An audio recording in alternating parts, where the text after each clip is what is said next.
கடலை பருப்பு நல்லா பெருசு மொக்க மொக்கையாக இருக்குமா.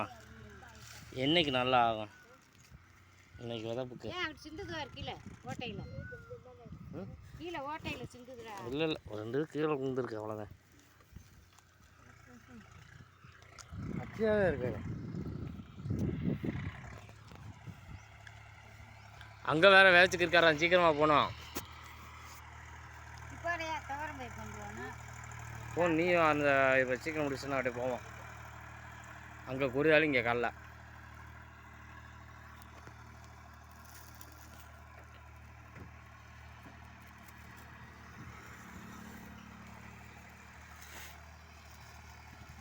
பாட்டி பாட்டி வந்து துவரம் பருப்பு போட போகிறா. ஓரத்துலேயே சுற்றி வர சால் போல்